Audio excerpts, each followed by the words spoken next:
and researched with Isaac Darlington. Them call me Isaac Darlington straight, and we're in the month of April. I promised that we'd start these podcast episodes in the month of March, but there's been a slight delay. Like you can see, we're in our studio. You're the first to be in the studio, by the way. Yay! Well, good. We are still setting up, and it's just a bunch of things. Those who have seen the vision for the studio. Yeah. But I got tired of waiting. I said, you know what? If the money is taking forever to come, let's just make this happen. Get it done. Yeah. And now we're getting it done.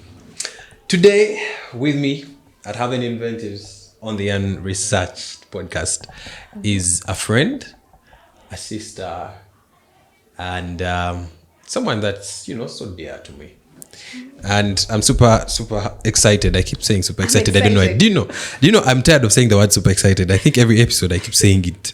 Anyway, I'm super excited to have you on the show today. I'm excited too, man. Yeah. I think you can see it on my face. And we've spoken about this forever. For quite some time. We've been talking about doing it. We'll do it.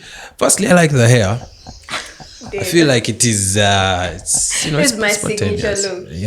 Yeah, I guess, because it's been a while. First, it had been a really long time since I saw you, and then when I saw you, I've seen this, and I think it works for you. Thank you. Everybody has something that works for them, Yeah, it does. It does work for me. So, what's up? How has been you? How's been life? Chechi Tambula, share.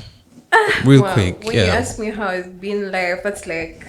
It's a general question. Yeah, I don't even know where to start from at that point. Don't start from the things that make us cry. Start with the things that make us happy things. Yeah, and we're going to maintain positive energy till the end, all the way. Yeah.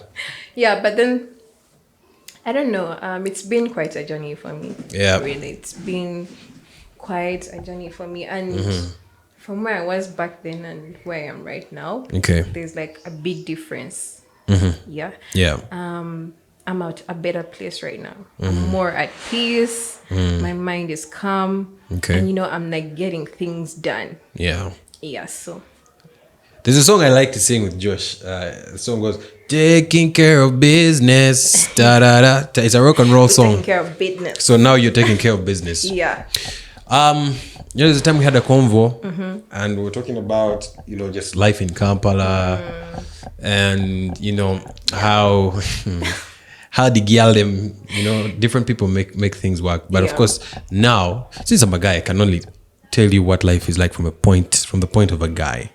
All right. But then your experiences are different from mine. Yeah. And I believe yours has been a process of growth. Mpola. Yeah. And we're going to talk about where you've reached now. But there's this whole thing where people, girls in particular, or ladies, or women, do not believe in being able to put food on the table or work. Let me just say, making their own money. Because it's easier to make money while they call it a what? Luseke. Like you're straying into someone. You're leeching onto somebody. Yeah, getting easy money. Easy money. Sure, yeah. It's always easier that way. But I think it always comes with strings, right? Of course, there's always strings attached. There's always some conditions, things you have to, pull to get this and this through. But, it's not... As time goes on, it becomes a bit hectic. Yeah. But some people have made it a habit. Yeah, people have made it. And it's common, not for only the girl them, but also men. Also the boy them. boy child. Yeah. The second nation to the world. Oh my God. It's become something. It's crazy. It's crazy. Yeah. Okay. When you get to Kampala, it's something that has become a common thing. Yeah, the Luseke thing. But then someone will come up and even Bali. Yeah, even in Bali. Actually, Bali. many places in the world. I think let's just generalize. Because human beings, in Lagos, where human beings be having the same characteristics exactly. world through, and habits like spread. Yeah, because one may come up and be like, oh, it's because of unemployment. Like, there are no jobs. We have studied, there are like no jobs. We're not given the chances. So this is like a golden opportunity, yeah? We're using it to the fullest. So and then they'll term it as the hustle. Like, it's a hustle. Yeah, it's a hustle. Hustle code. Yeah. But then as time goes on, you have to have like a backup plan. What happens when you don't have a backup plan? You go back straight to zero. Yeah. What happens when your sponsor like dies and you're not in the wheel? No, not only that. What happens when you're like out of that age bracket? Because there's always an age bracket. People do Luseke up to 60. Are you serious? 60, 70. Now, you're shocking me. There are also people who do Luseke. Now we have people who are in the diaspora, Ugandans who are working in Abu Dhabi, in Dubai, and these days it's may consider it like modern slave trade, but okay, whatever. People be trying to survive. Yeah. So a person, a mzee, will be in the village and just keep calling. Now the cow died. Now that is also. By the way, that also qualifies as That's also being a leech. And people are surviving like that. Yeah. And also, in my experience, I feel like a lot of people are entitled to other people's money. Very true. Very true. I've had that. Yeah. At some point. Do you still feel entitled to, like, when you start working, you start understanding the dynamics. Very true. So you're like, I will not. If you asked for money and someone did not give you, you'd be like, I understand. Yeah. Even if that person seems to have like $1 billion, at the back of your mind, you think, no, this person should be having their own reasons as to why they probably didn't want to share with me their money, or you understand, yeah. But then when you're a person who's used to like receiving, you're not gonna have that at the back of your mind, because you're used to asking and getting. Yeah. So this time when the person says, I'm not able to, the first question is gonna come, why? Why can't you help me this time? Why can't you give it to me this time? Beggars these days are entitled. Yeah. So, but then when you start working, you start, grinding hard. Yeah. You start to know the value of each penny. True. So you start to understand where these people are coming from. The ones you once got angry at, oh, you didn't send me money, blah, blah, blah. But then the beauty in making your own money, in making each penny, is that however little it is, that's your sweat. You've seen your journey, you've seen where you've come from and how far you've gone, things like that. So you value it more. Yeah, there is that worth. There's that worth you attach to something that you've hustled made, for yourself. With your hands, with your sweat. Yeah, there's more value to it. Now, we've moved, and there's this feminism story. I'm a feminist. And here's the funny thing. Let me take a sip before I say this. Good. I could get attacked or not for handling this topic. So. Fingers crossed. With Micah is a bottle. So, feminism. Do you consider yourself a feminist? Are you what? I like to call myself a human activist. Because what are you actively if one side is overly being ignored, you also find me on the other side at some point. Just pause. Take it back. Rewind. You are a person who studied human behavior, and so I'm also going to tap into a bit of that now from that perception. Now that you've mentioned that you're a human activist, so you were still saying, I just wanted to make sure I've checked that box, because I will come at you from that angle as well. Yeah. So you were saying something about how if one side is being ignored, you'll find me on the other side, definitely, because I'm like, okay, yes, the girl child is being empowered, but then how about the boy child? It's been like sidelined a lot, I think feminism is different from women empowerment, and I think think so? People do not understand what I'm a feminist means. And let me just break it down to this point. If you and someone went on a date, and you're a feminist, you should be able to say, no, I can't let you pay the bill. Let's split the bill. Yes. As a feminist, that's actually being a feminist. Did you know that? Because this is the thing. This is the truth about feminism. A feminist believes that what a man can do, a woman can do. Yes. So a man drives, I should be able to drive. If a man pays the bill, I should be able to pay the bill. Now that is the part which a lot of our Uganda and girl them a lot of keep on the ignoring. Western world has put in, but then I used to think like that too. Once upon a time, when I was younger and unknowledgeable, I used to think like that. But then your mind changed. Yeah, recently, I used to think, when what a man can do, a woman can do. But then I've reached at the point where I have to just accept that we are gifted differently. Yes. Yeah. A man has his capabilities, so does a woman. So does a woman. So let us just let the men let us focus on our on our superpowers. Let the men do what they can do and let the women do what they can do. Like this shit of let's go on a date and then we split. No. You let the man take the kingly vibe. Why are you distracting the kingly vibe? Just be, you know. Let me make you laugh. Or not even laugh, but I want to check you with this. Men love to provide. Yeah, they do love to provide. Genuinely. I promise. But I promise you that they only have an issue providing for someone who does not A, value them, or B, if they do not value that person. That is where, but if a man values you as family or as a friend, men generally love to provide. Paying a bill is not an issue for a man. If he has the money, he will comfortably pay up. Well, there's also a new brand of men who will be like, I need you to pay half of this. Okay, there's so also now, that. But generally men I actually want to tap into that. Yeah. There's sometime I posted on my status. There's a lady, I love listening to her, you know, her propagandas, but then here's how she has a point. Now, those men you're talking about that come in and be like, oh, let us do 50-50. Or I don't have this time, so now it's your turn to do it. You understand? Like, they expect the woman to step into their role and hope a bit.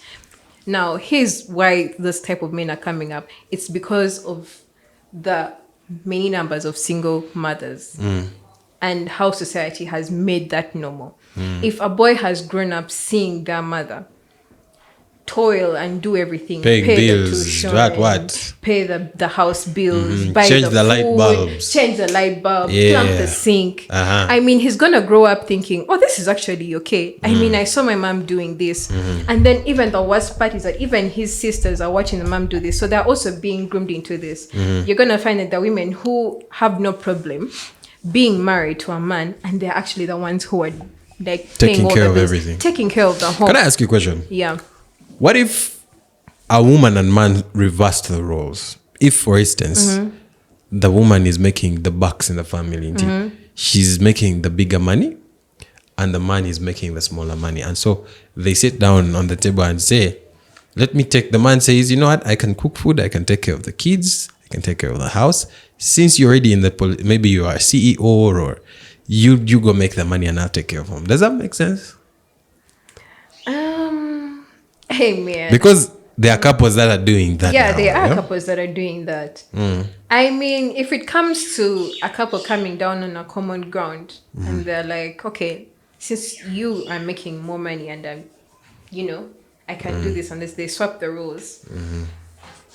I don't know how to feel about that, honestly, but maybe it works for them. Yeah. I don't know how to feel about that, honestly. Anyway, different couples have different dynamics. But I've also heard that people come out and say, no, that's not okay. Yeah, because the swapping of gender roles has created a lot of problems. It has created a lot of problems because, okay, now like you've said, there are families that do that, but how many families are there that do that? There's going to be like 5%. And like the rest of the percentage. And how many are actually successful while doing it? Like, the family is able to hold and the woman runs. The woman is a career woman and then the man is more of a stay-home husband. They are going to have children who are seeing this. And then they'll meet people out there from like different family backgrounds or settings, and then they meet up and then they clash. But me, I grew up seeing my mom do this and my father do this. What's the problem? No, but that's not right because my father did this and my mother did this. So there is a problem. So there is clashing there. Yeah. That's true. That's true. Now that we're talking about business and work, let me see what you have. A sample of what you have. Yeah. Right. So we're talking about business. We're talking about making it, and being able to engage in business does not mean, oh, I'm self-independent, self-made, I just did this on my, but just being able to work and be productive is something that I believe God expects out of each and every one of us as creation. He gave us hands, legs, and a brain. Yep. So liquid soap, how is this idea birthed? Okay. Because we've had conversations, you've done a bit of clothing, designing, and then liquid soap as well. Yeah, so like I said, it's been quite a journey. Because before landing on this idea of liquid soap, I had tried out a number of stuff. Yeah. Adding the job seeking also. Yeah. We've looked for jobs, my guy. Man, my guy. That's a story for another day. That is another story, and we'll have it. Yeah. We'll have it for sure. Yeah. But for now, you see the phones that we have here and the apps that we have, the TikTok, the Instagrams and all that stuff. There's always something to learn. Yep. Yes, there may be stuff just for laughs, but then there's also always something to learn if you are keen. Yes. So I am for quite some time I kept on stumbling on people like doing these liquid soaps and all that, and I'm like, I can do this. People actually make liquid soap from their home.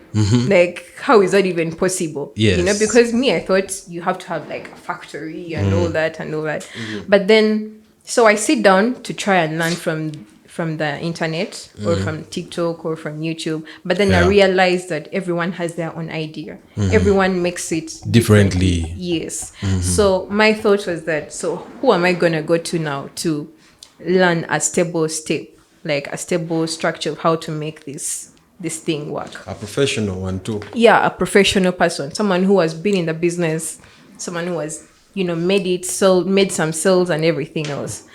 So of course I talked to my dad stroke uncle about it, and then he connects me to someone, introduced me to someone who has been in the business, and this person was kind enough to show me how to do this. And of course, it starts from where to get the chemicals from, how to access the chemicals, the items you're gonna use, everything else. You're gonna start from like the capital you're gonna put into the business, the transport, things of that sort. Sure. Yeah. It does smell good. Thank you. Thank you. Good. There are different brands. There are those that don't smell at all. I think it's about choice, like what clients want. There are those clients who do not want it to have any smell. Then there are those that want to use it and be like, oh, my house smells nice when I use this. Yeah, so it's different. It smells really amazing. And can I take a look at what you have down there? Those are the stickers. Yeah. We have, this is 1 liter. Then there's 5 liter. There's 5 liter. There is also 10 liter and also 20 liter. Yeah, we have this liquid soap, and it's called Haikal. Yeah, make sure. A safe place to be. Yeah. It's a liquid soap multi-purpose. It's really nice, and I believe that a lot of us are going to benefit from this. Personally, I'm going to take this one. Okay. All right. So we are still having a conversation about business and women in business, and we're talking about how Haikal liquid soap in particular was birthed. It was not as complicated. It was, number one, about knowing who to talk to, having the right resources, and then coming up executing. For a long time, I too was having this in procrastination. I always had the plan, the studio, when am I going to do the studio? How do I, and I've been, having a place I've been sitting at, but not really the studio. So I decided to also jump into it. I think one of the biggest problems many startups face is procrastination. Yeah. I will do it when I get this. I'll do when I get this. Let me wait for the perfect time. When I get that 50 million, I'll exactly, because it didn't take me much to start this. I just had to start with the little that I had. You had, yeah. Yeah. But that little that you have to sit down and allocate it to the right areas. Yeah. Appropriately. The Bible says where there is a will, there is a way. Exactly. Is it really in the Bible? I don't even know. You're the pastor here. It's a common saying. Where there is a will, there is a way. But there is a lot of scripture in the Bible that actually does point towards that. Yeah. If you write down a vision, now this one is in the Bible, write down a vision that he who sees shall run with it. So you come up with a vision, it's written on the tablets of your heart, or on the tablet of your heart, or in your mind, and then you're like, you know what, I want this. And then when you share it with someone, this person will run with it and then connect you to the right people, right resources, and all of that. And that's how the execution comes alive. I mean, at the center of it all, just never forget to include God. Pray about it. Yeah. Talk to him about it. I myself, I won't say that my relationship with God is like perfect, or like me having the right words to use when I'm praying. You don't need to. I can even just sit here and just be like, good, I'm studying this, but I don't even know where to start from. Just guide me, give me a way. You're talking about prayer. I didn't want to get preachy, but you're dragging me that side. Okay. You keep waiting for the right time or for the right words. It's never going to pop up. Just be intentional about it. Get into it. I mean, me and my God, we have come a long way. I'm telling you. I'm telling you. Should we?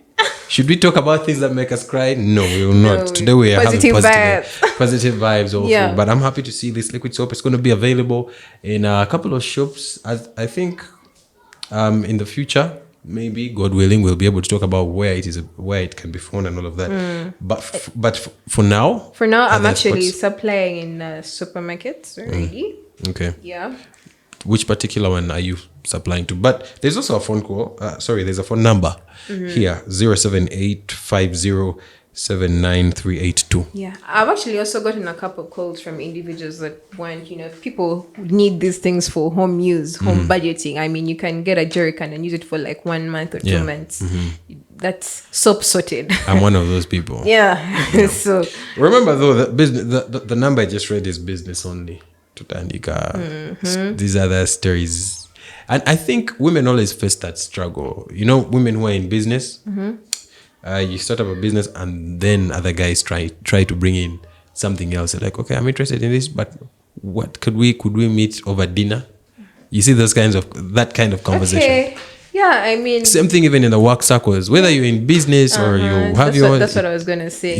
Yeah, but then you as a woman, it's you to draw the line. It's you to draw a boundary that, hey, this and this, we cannot go beyond this and this. So straight up. Okay. Well, it's been good having you on. We do have a high cal liquid soap, so this is the CEO that I've been talking to. And I know more of these will be available in Mbale for now. That's the main point where we'll find these. So check out your supermarkets near you. For now, this is in Namakwekwe. I think the supermarket that I know for sure that has this is Anyalisa supermarket. Anyalisa, soon I'll deliver to like mini. Is it mini price? Yeah. Mini price? mini. Okay. But but still, like I said, there is a phone number 07850798382. Thank you so much for being a part of the Unresearched podcast. Thank you for hosting me. You're welcome. Yeah. Unresearched with Isaac Darlington.